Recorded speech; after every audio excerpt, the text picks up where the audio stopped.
So today we're very pleased to have Joachim Kock talking to us about non-crossing hyperchords and free probability. Okay, thanks a lot. So I'm happy to be here at the Topos Institute, even if it's just remotely. I hope to visit someday. I should warn you that I have a problem with my loudspeaker. It has holes in the sound, so that means, well, most of the time I hear what you say, but not all the time. So if I don't hear your question, you should just repeat it. Then hopefully I will hear it the second time. Okay, so I switched to my blackboard now, and let's start. The first thing I did was to hit the tripod. Now it looks good again. Okay, so the title is Non-Crossing Hyperchords and Free Probability. This is joint work with Kurusch Ebrahimi-Fard, Loïc Foissy, and Frédéric Patras. However, most of the time I will just spend with standard stuff. So only in the last 5 or 10 minutes will I actually come to the new stuff. So actually I will spend most of the time with some quite basic probability theory. And there will be almost no category theory in the talk. But just to give you some category theory to think about while I repeat a lot of standard probability theory, you can think about a category, and you can think about it as something dynamic, where arrows are processes, and you move around and you can compose a lot of dynamic stuff. But very often it's useful to take a static picture of everything, and that's the nerve. So the nerve of C, as I think most of you know, is the simplicial set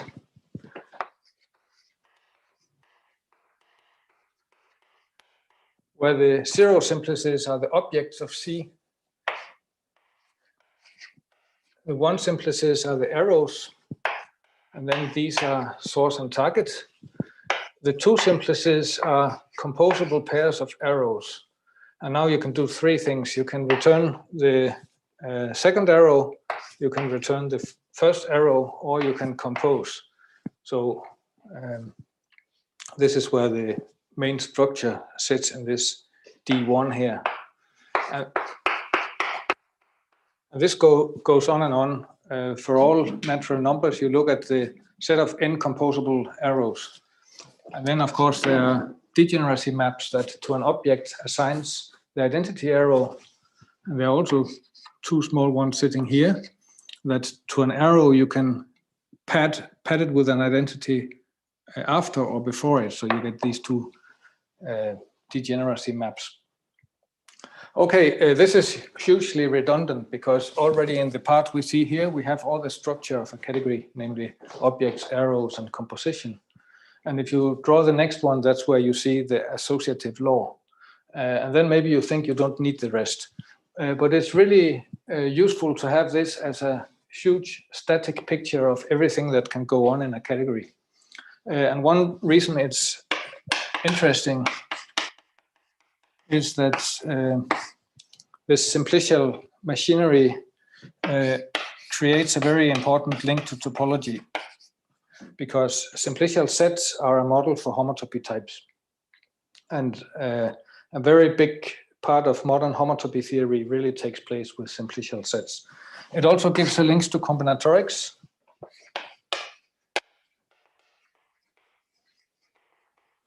For example, via simplicial complexes. And of course, there are important connections here. So in this talk, I will come a little bit to algebra and mostly talk about the connection between algebra and combinatorics. So that's algebraic combinatorics. And I have been doing a lot of, it's one of my favorite topics for the past many years. This leads, for example, to probability theory, but also quantum field theory, numerical analysis, and so on. So topics that maybe at the face of it belongs more to analysis, but in recent years, a lot of algebraic combinatorics have popped up in these topics. And then maybe just to complete this picture, let's put homotopical algebra or homological algebra here, and that's also profoundly simplicial. So you can think about this picture while I now start with some basic probability theory.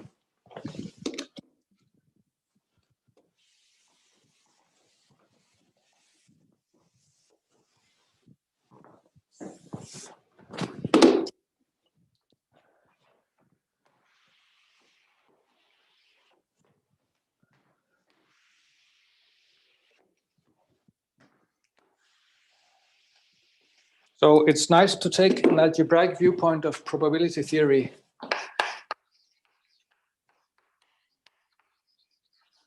And at the moment, it's classical.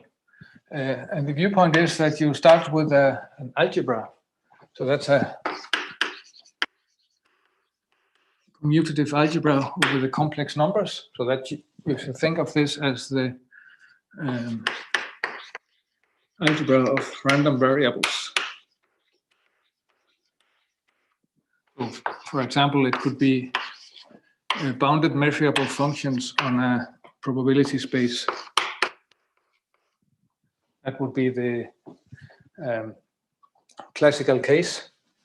And then you have the expectation. So that's a linear map, but it's not an algebra map. Not multiplicative, but it's normalized. It sends 1-to-1, which is an expression of the fact that the whole space should have probability 1. Okay, so in the classical case, the expectation is you integrate over this, and then you take x of d, p, whatever. I will immediately abandon all the analytic parts and now just look at the purely algebraic parts where you have an algebra and the expectation. Now, from this, you can consider the following quantities. Well, first of all, you can look at the expectation of a random variable. But since it's not multiplicative, it's also interesting to look at expectation of the powers. So these are the moments.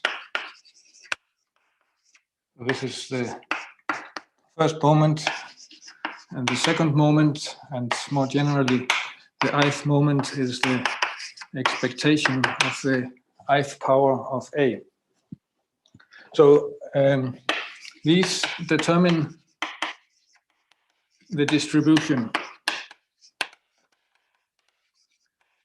of A, at least in nice cases. Okay, now Thiele, the Danish mathematicians and astronomer, in 1889 introduced what is now called cumulants. Consider instead of moments, cumulants. And now I'm already out of Blackboard again. It's not a very big auditorium. This is just my office.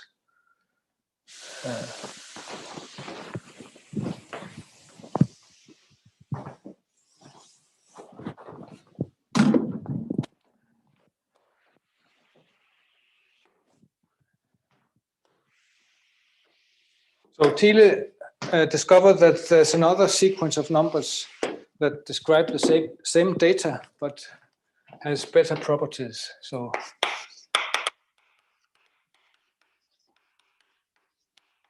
the cumulants, the first one is equal to the moment. The second is the second moment minus the square of the first moment. The third one is this plus 2, and so on. There's a formula for all of them. And Thiele gave this formula. And cumulants and moments determine each other.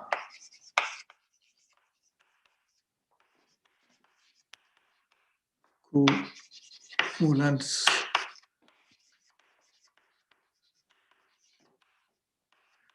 determine each other.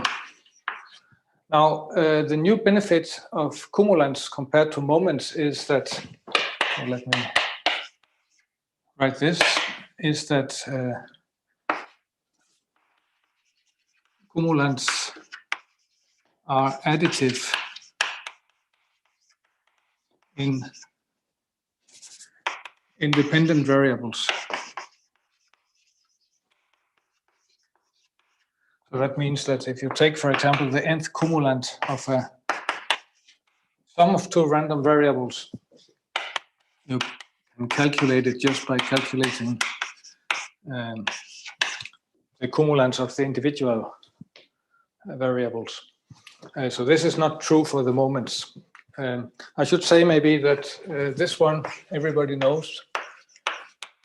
That's the variance. So the variance is expectation of the square minus the square of the expectation. So that's the variance. And we do know that the variance, for example, has this property that the variance of a sum of independent variables is the sum of the variances. But there's a further property that is very important, and it was not made explicit until Rota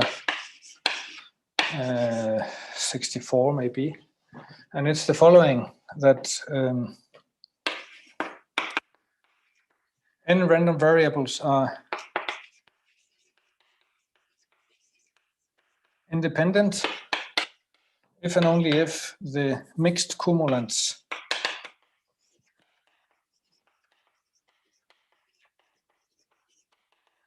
vanish. So what are the mixed cumulants?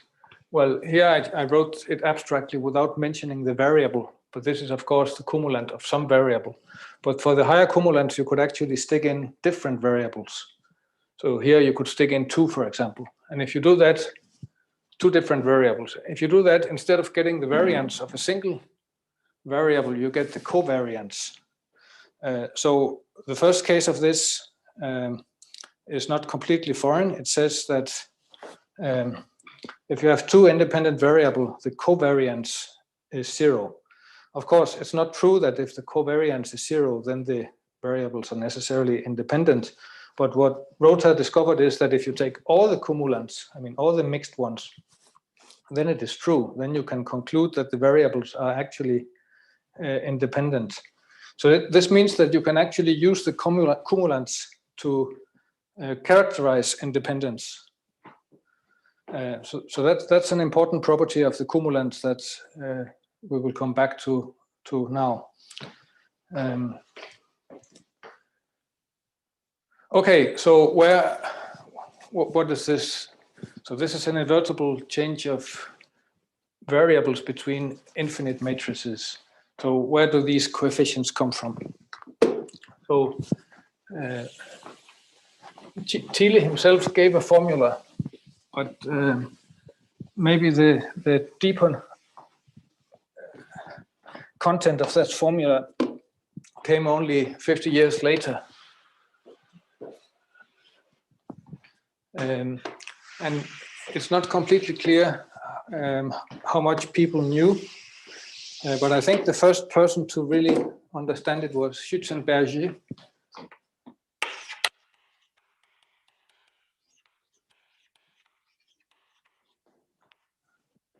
Who realized that this is all about partitions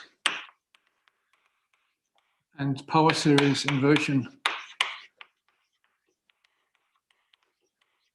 And let me write in quotes that the cumulants are just the logarithm of the moments. So to make sense of this, you should take the generating functions of all the moments and the generating functions of all the cumulants, and then it's true. But there's another viewpoint which is better suited for generalizations, and that's what is important here. Alternatively, you can write this using Möbius inversion. And this is again Rota. Well, it's not completely clear. I mean, apparently Rota knew it, but you cannot really find it in his papers. But otherwise, speed in... I forgot when Speed wrote his paper. But in any case, here's the formula, that the cumulants are the moments convolution with the Möbius function. And I will tell you what this is. And conversely, the moments is the cumulants convolution with the zeta function. And this takes place in the lattice of partitions. In the lattice of partitions. So what's the lattice of partitions? Well, there's one for each natural number. So let me make a picture of the case n equal to 3. So here is a partition of a 3-element set where there are 3 parts. And here is the partition where there are only 1 part. So the lattice is oriented from the finest to the coarsest. So this is what people often write as 0. That means the bottom element. 3 is the cardinality of the underlying set. And I don't know why this hat is here. Maybe it should not be, but now I write it like this. So what's in between? Well, there are 3 partitions. This one, and this one. So here's a picture of this whole lattice. So now I should tell you about Möbius inversion. Maybe I should also write down an explicit formula for the Möbius function. The Möbius function in this lattice is given by this formula. n minus 1 factorial, and then minus 1 to the n minus 1. Now, unfortunately, I erased the beginning of the cumulant moment relations, but there was one saying that K3 is M3 minus 3 M2 M1. That 3 comes from the fact that there are these 3 partitions. The minus comes from the Möbius function. And then the last term was 2 M1 cube. The 2 comes from here, the 3 minus 1. And the 2, so you can very easily write out all these moment cumulant relations just knowing the Möbius function here. And I wanted to say, I noticed that Andreas Blas is in the audience. With Sagan, he wrote a very nice paper about the Möbius function of lattices that I highly recommend, where you can find this and many other formulas. Okay, so what is Möbius inversion? So let me try to give a 4-minute crash course on Möbius inversion. Maybe I should also say what the zeta function is. The zeta function is always equal to 1. Okay, so Möbius inversion, and this has a very long history, but I mean, Rota should be mentioned at the key point of this history, because he was the first to really make it into a coherent theory and a very important tool in enumerative combinatorics. So you start with a poset, in this case a lattice. And then you let C be the free vector space on the intervals of P. So an interval is all the elements that are bigger than something and smaller than something, bigger than or equal and smaller than or equal to Y. And then you define the incidence co-algebra by the following co-multiplication law. So instead of a multiplication, it's a co-multiplication. And it takes an interval and it returns the sum over, well, you sum over all the elements in this interval. And then you put the first part of the interval on the left. So you take this on the left, and then you take the second part on the right. So that's the co-multiplication for the incidence co-algebra of a poset. For this sum to be finite, you should ask the poset to be locally finite, meaning that all its intervals are finite. That's what you sum over here. So this is co-associative and co-unital. The co-unit takes trivial intervals to 1 and all other intervals to 0.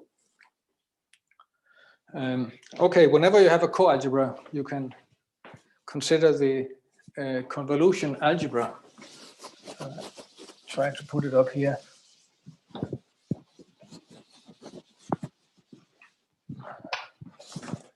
So that's the incidence algebra. And it's just a linear dual of C. Well, now I took rational coefficients, but that could basically be any field. And then it's this convolution, and the new unit is the old co-unit. So it works like this.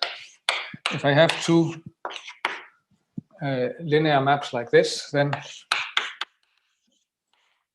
say what their convolution is, I should tell the value on an interval. So I need to say what's the value of the convolution on an interval. And I just plug this in and evaluate f here and g here. So the formula is that I sum over all points in the interval, and then I take f of the interval up to that point and g of the remaining interval like this. And you can easily check that the co-unit I mentioned is a unit for this convolution product. Now, in here, we have the zeta function, and the zeta function is defined by zeta of any interval is just equal to 1. So that looks very boring. The reason it's called the zeta function is the special case where, well, it goes back to number theory. When P is the divisibility poset of positive natural numbers, then the functions here, they're what's called arithmetic functions. And the Dirichlet series of that arithmetic function is Riemann's zeta function. So that's where the name comes from. Okay, and now Rota theorem, which is also due to earlier people, but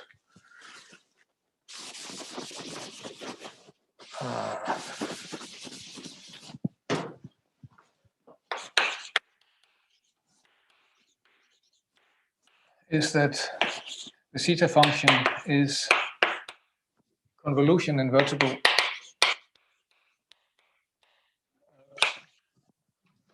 with inverse the Möbius function. And then there's a formula for the Möbius function. And it can be written in different ways. Right now, I would like to write it in this way. It's the number of all even length chains.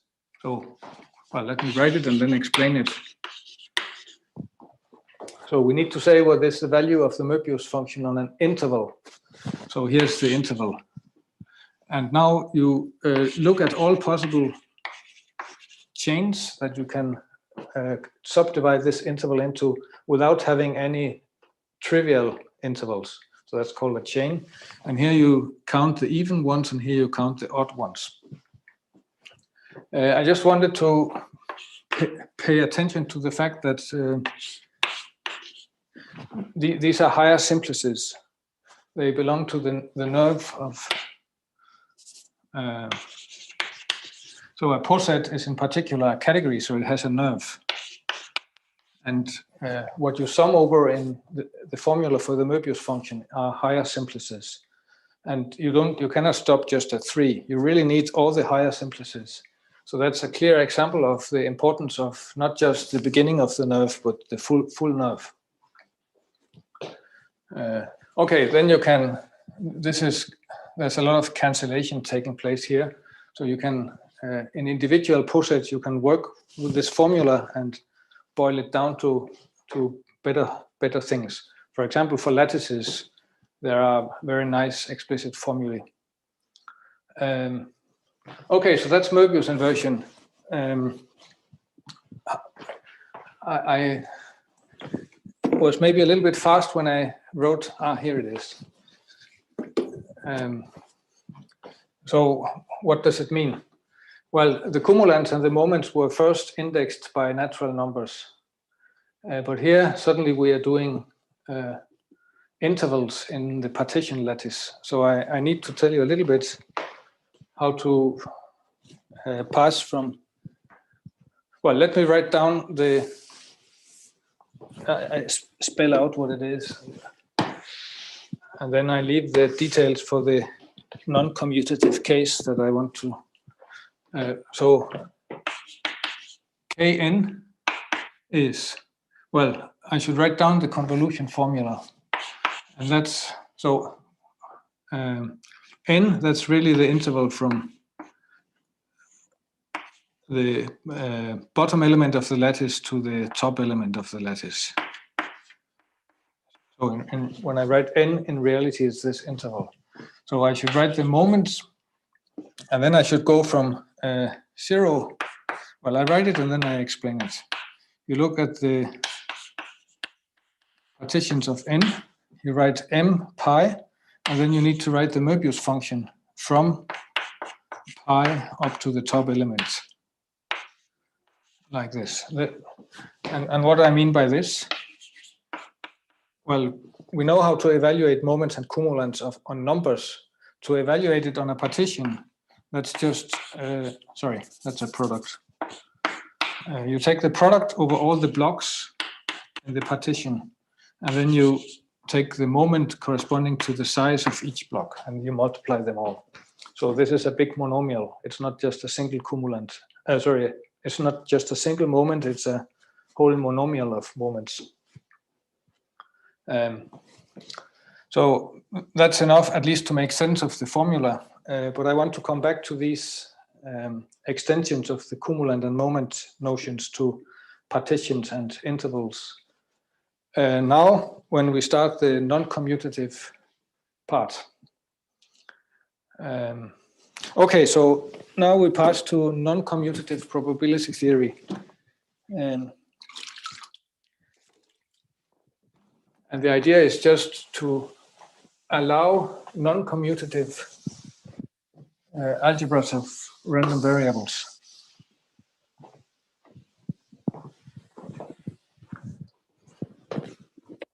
I hope I remember to say commutative in the beginning of the talk, because I might well have forgotten it, because I'm more interested in the non-commutative case.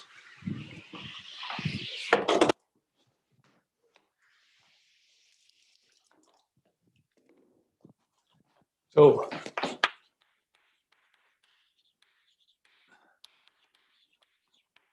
non-commutative probability, well, in the abstract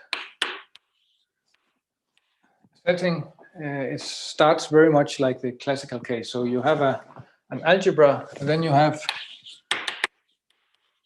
something that plays the role of expectation. And it's a linear map, and it takes 1 to 1. Okay, now you can write down what the moments are.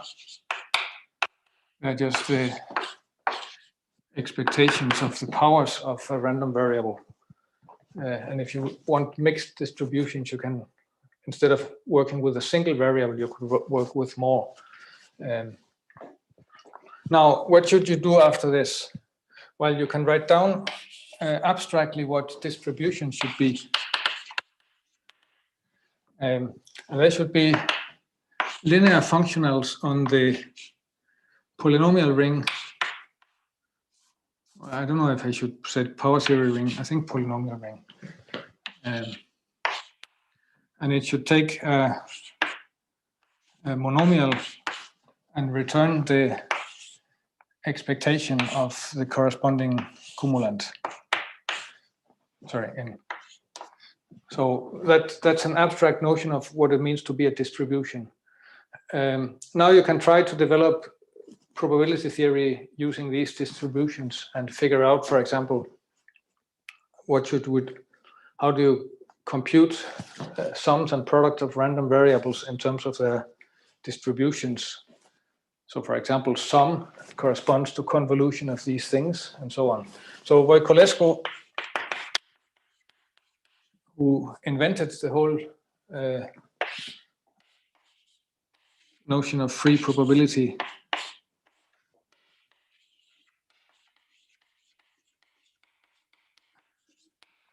said that when you pass from the commutative to the non-commutative case, it's no longer just tensor products of algebras that are interesting.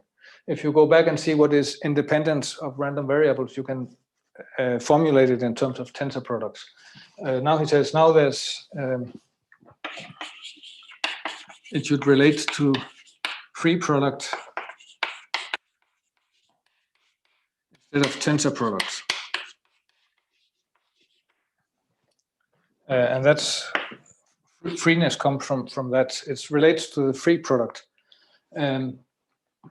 So then he started writing down transforms. I mean, Fourier transforms, Cauchy transforms, Stieltjes transforms, all kinds of transforms that you do on these distributions in order to define what it really means to be for random variables or elements in this algebra to be free. So that's a lot of analytic theory, transforms, and in the end he gets the notion of free independence.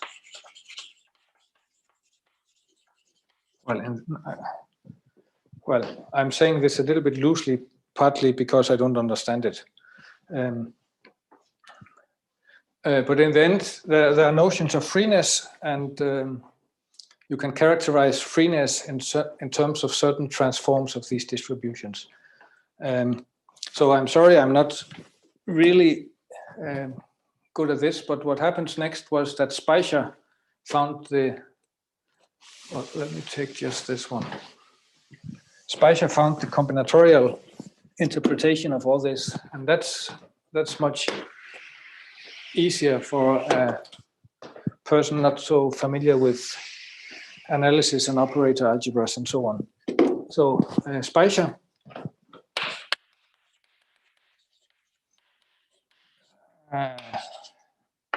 approximately 10 years later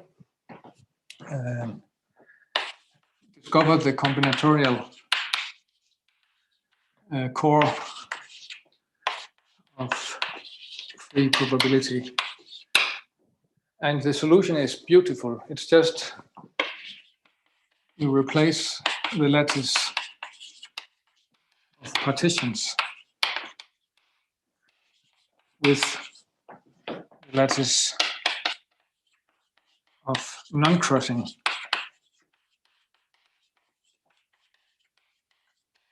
Partitions. So what does it mean? Well, if I write a partition in this way I did before, like this, for example, that's 1, 2, 3, 4, 5, 6, 7, 8. This one is non-crossing because none of these arcs cross each other. If I want to write a crossing partition, it could be this one. This is crossing. 1, 2, 3, 4. Notice that it depends on the order of the underlying set. It's not something you can talk about on an abstract set. It depends on the order. So all these partitions are on ordered sets. For ordinary partitions, the order plays no role, so you can talk about partitions of any set without an order. But for non-crossing partitions, you need the order in order to say what it means to cross. So this is crossing and this is non-crossing partition. So it means that Speicher discovered that most of the things Voiculescu did can be reformulated by taking the previous blackboards and just copying them over.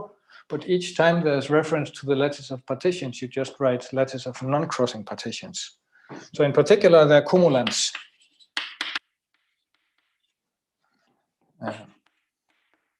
Ki, and they determine and are determined by the moments. But now the formula is Möbius inversion in the non-crossing partitions lattice. So that means, sorry, just for, usually people pass to kappas in the non-commutative case, and these are the moments, they're called phi. So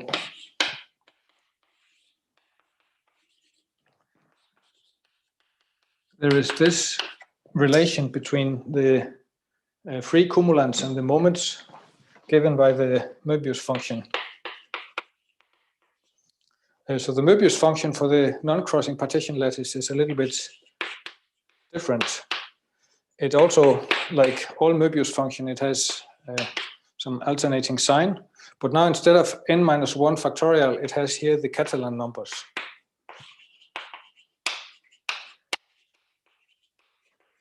The Catalan number starts like this. So that's one reason that when Speicher discovered this, people in combinatorics already had a huge theory about non-crossing partitions. Interesting in particular because it relates to all the Catalan combinatorics. So when Speicher found this, there's already a huge literature on non-crossing partitions. And then there are the two theorems, namely that the cumulants are additive in, well, now I write freely independent variables. And to say what that is, you need to understand everything Voiculescu did in freely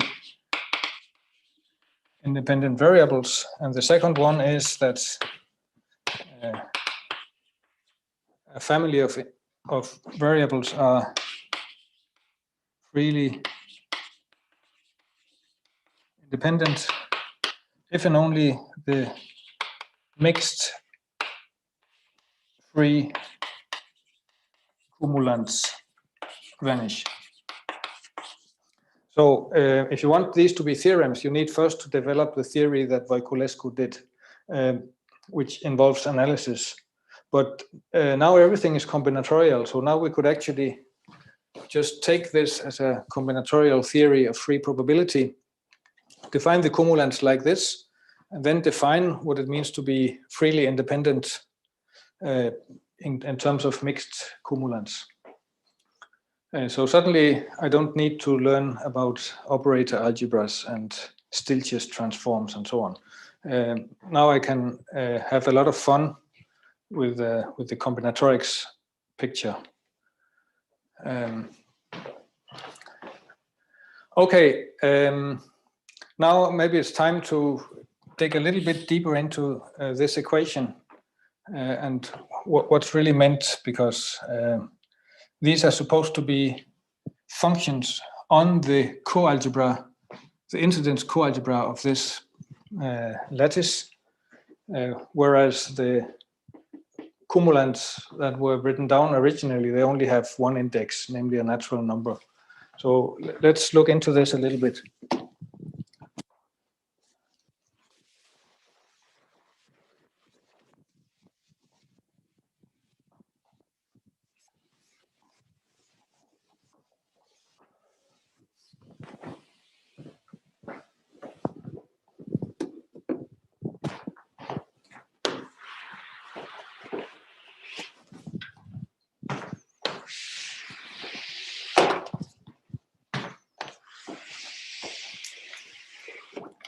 I have to look at the time because I want to make sure I reach the new part, because otherwise it would be just an overview talk about free probability, and then it should not have been given by me. So let me speed up now. So the cumulants as defined, well, they are supposed to be just indexed by a natural number. So how do we write cumulants for a whole partition? Well, actually, we want to write cumulants for an interval of non-crossing partitions. So this should depend on the blocks. We already look at the blocks of partition and then you multiply. Now let me write such an interval. So I write, here is rho. Sorry. I wanted this to be sigma, and then I want something finer. It could be this, for example. So this is an interval in the lattice of non-crossing partitions. To make sense of this, cumulants on an interval should only depend on, so there are two things you need to impose to get a good theory. This should only depend on the fiber of the interval. Oops. And what is the fiber? The fiber is you take each block in the codomain and see how it was refined.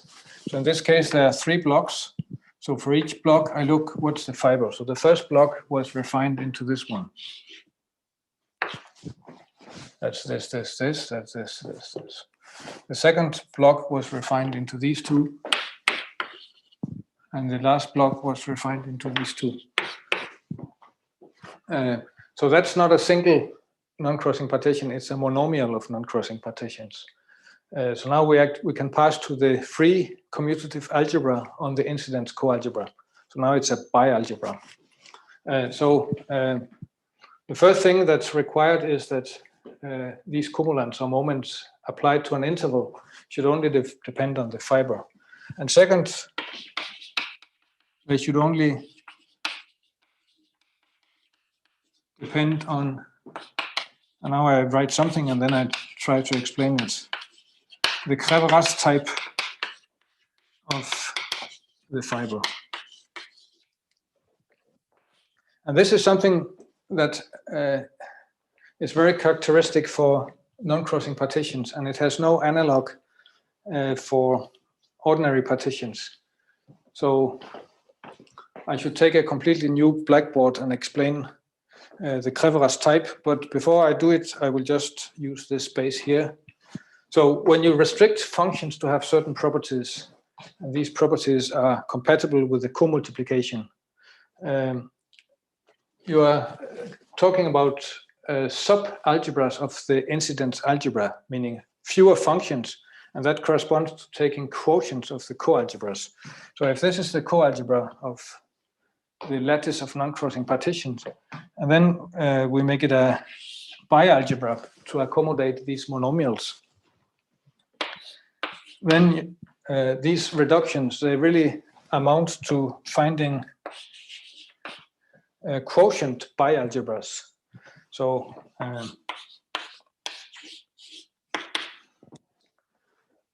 in some sense, Speicher's rules for what cumulants and moments should satisfy in order to get a good theory amounts to finding 2 quotients of the free commutative algebra on the incidence co-algebra. In a sense, it has a little bit of redundancy. You start with these, that's what you really care about. Then first you go up to these intervals using these rules, but that was really only to be able to use Möbius inversion. So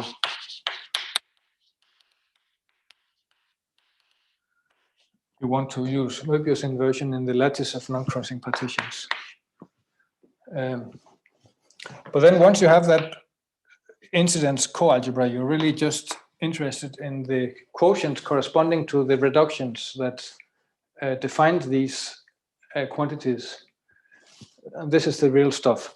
Okay, so now let me explain Kreweras complement. And as I said, this is a crucial feature of the whole non-crossing machinery, and it has no analog in the lattice of general partitions. And it was discovered by Kreweras in the 70s at a point in time where non-crossing partitions did not have so many applications, but it turned out to be really important.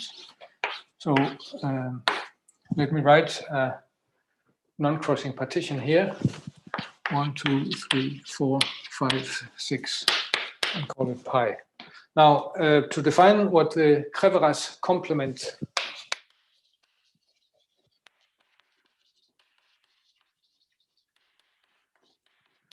pi, I will first make a different picture of this one.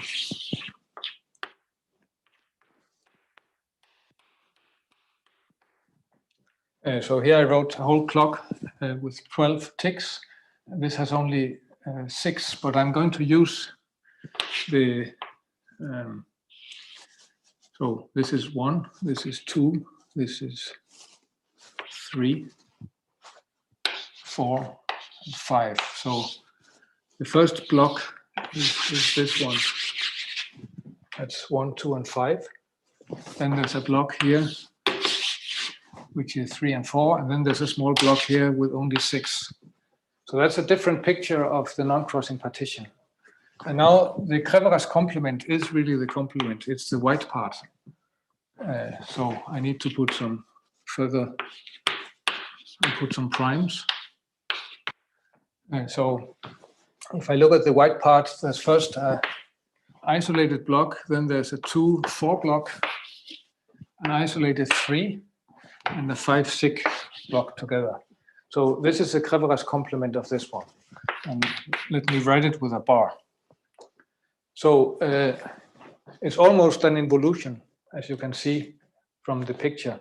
However, it's an involution with a rotation, because if I take the Kreweras complement of the white part, I will get a non-crossing partition that starts here instead of here.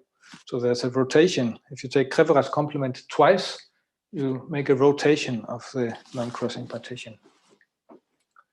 So this is an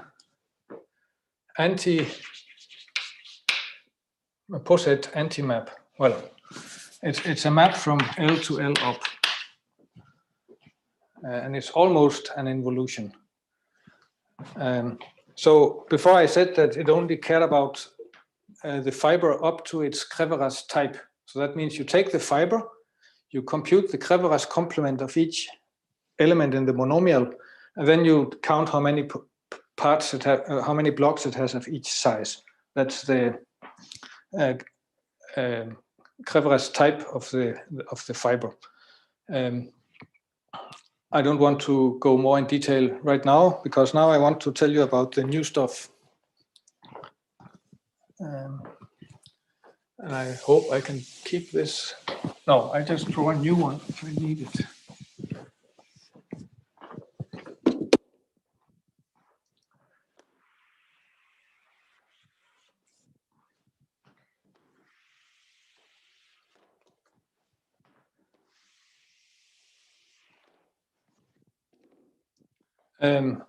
Just maybe, so before I wrote down Speicher's quotient maps, it turns out this one is actually very interesting, because it's a model for what's called multiplicative free convolution. So in the non-commutative world, you need also to think about multiplicative convolution, because so in the commutative world, you just get the multiplicative convolution from the additive one by taking logarithms and exponential. And that does not work in the non-commutative case. So you need a special theory for multiplicative convolution. And Mastnak And Nika figured out that this one is precisely multiplicative free convolution, and wrote down the very nice formula for this. So, well, it's really free convolution. It's convolution of a Hopf algebra, and this Hopf algebra is generated by some elements yn, and you co-multiply it by summing over the non-crossing partitions of n, and then you write y pi on the left and y Kreweras complement on the right. And as you can guess, this is a monomial that you expand in the blocks of the partition. So this thing here is really the Mastnak-Nika Hopf algebra. Okay, now comes the new interpretations of many of these things, and it's not so good on time. Is it okay if I go 5 minutes more? Just to... yes, please do. Please do. So this is with Ebrahimi-Fard, Foissy, myself, and Patras. So first of all, instead of looking at the lattice of non-crossing partition, there's an operand of non-crossing partitions. And the idea is that if you write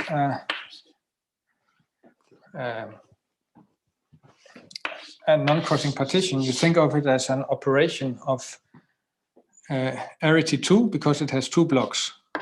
So this one should be thought of as a binary operation, 2 blocks. It's a colored operand,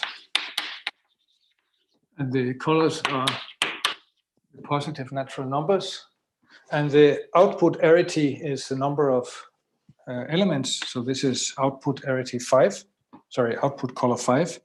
And similarly, the 2 blocks have respectively 3 and 2 elements. So here there's a 3 and here there's a 2. And now the substitution law, of course, I need to put here 2 non-crossing partitions. The out of this has to be 3, which means that it's a non-crossing partition on 3 elements, 2 blocks. And these blocks have size 2 and 1. So that's a picture of this whole operation that I want to stick into this. And here I could put, like, for example, this. It has 2 out to match this block size. And then it has 2 in of color 1 and 1. And the composition law in this operand simply takes these and substitute them into these blocks. So instead of writing this whole block, I just write what goes into it. And instead of writing this, I just write this one. So that's how the substitution law works. So that's, instead of having a lattice of non-crossing partition, it's an operand. Whenever you have an operand, you can write down its 2-sided bar construction, which is a kind of multi-nerve. And it looks like this. In degree 0, you have the colors. In degree 1, you have the operations. In degree 2, you have like 2-level configuration of operations. And now you just mimic the nerve. So there's an output, that's the root. And then there's the leaves. But the leaves is not a single object, it's a family of objects. So you need to put this S here, which means families of colors. So I put a small thing here to remember that it goes to the S. The same here, you can look at the bottom one returns this. The middle one composes using the operand law. And the top one again is special, because if I delete this part, I get not just one operation, but a family of operations. So I need to put an S here. And this I do forever. And that's the 2-sided bar construction.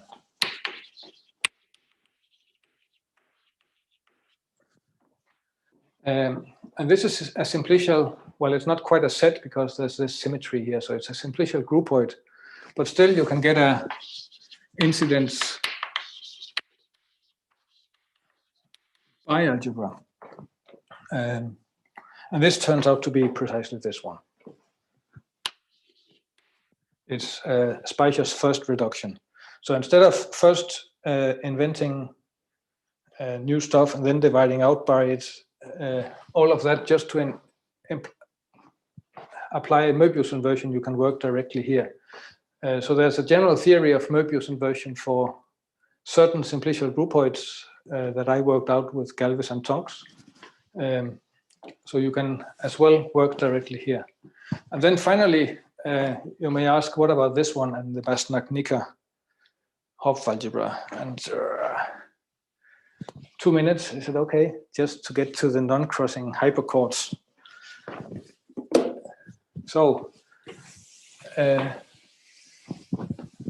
this must involve the Kreweras complements, because that was the main feature of the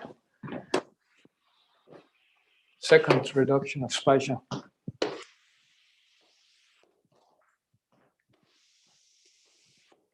So I already wrote non-crossing partition like this.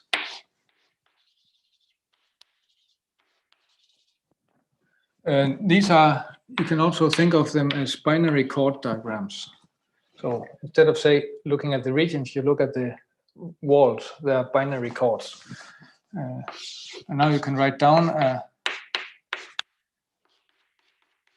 simplicial objects where the binary chords are in degree 2, the unary chords, unary, are in degree 1. And here you just have points. You need to take families of such things. And the interesting thing is that this continues, but now you need ternary chords. So a ternary chord is something like this. That's a ternary chord. Here's a ternary chord. So each chord has a junction point in the middle of valence 3. The point of this is that whenever you do this and you have a designated starting point, then the regions become cyclically ordered. So this is region 1, 2, 3. 1, 2 again, 3. 1, 2, 3, 1, 2, 3, 1, 2, 3. It always works. That means that you get an obvious simplicial structure where you can merge 1 and 2, that's this phase map. You can merge 2 and 3, that's this one. Or you can throw away 1. When you throw away 1, it might disconnect. In this case, it does not, because the ones are just islands. But the top one, if I throw away 3, it disconnects into this part and this part. And then you have to remodel them a little bit to get a diagram like this. And now the theorem is that the incidence by algebra of this is the Bastnack-Nicker Hopf algebra. Well, there's a little discrepancy between bi-algebra and Hopf algebra here that I don't want to explain, so let me just put it in quotation marks. It's not a big deal. And in particular, this gives the second of Speicher's reductions. What's also interesting is that you can, for a simplicial object, you can take the décalage. That means throwing away the last one and the upper face maps, or the last one and the bottom. If you do it twice, you get this part. So it starts with non-crossing partitions, and then it has these ternary things, but this is actually the lattice. So the double deck of this thing is the original lattice. So this picture sort of has everything inside it. The operate, the lattice, and what people do with them. And let me stop here. Sorry for going over time. Thanks, Joachim. I think, let's see, got a lot of applause here. Participants can now unmute themselves. And any questions for Joachim? What happened to random variables? Sorry, what did you say? What happened to the random variables? Yes. What about the random variables? Well, I just wondered whether they follow you through the story, or we've lost them. They're still here. So, for example, when I wrote down the Masnach-Nika,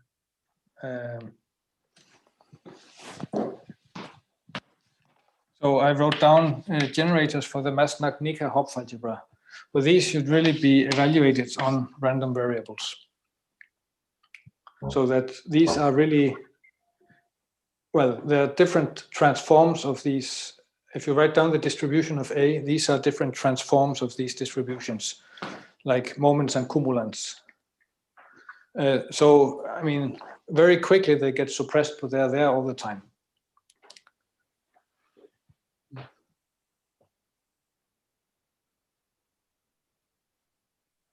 Are there other questions? If anybody is speaking, I didn't hear it. I'm sorry about that. No, no one's speaking yet.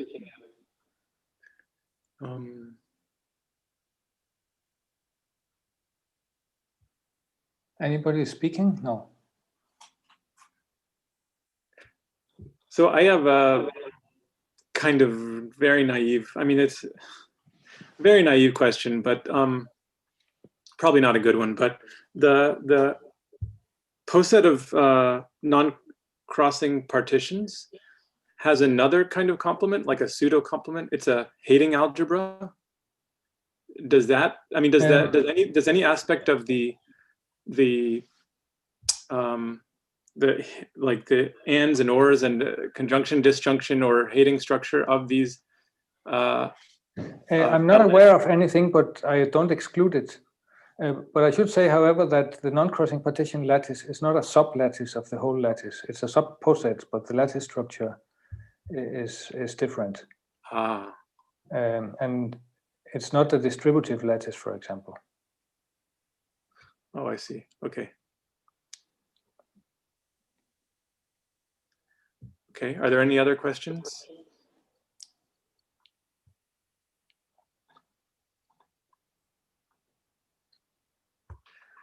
Okay, well, thanks, Joachim, for this great talk and for enlightening us all about free probability. I've Thanks for seen listening. it before, but it's always nice to see it again. So, thank you.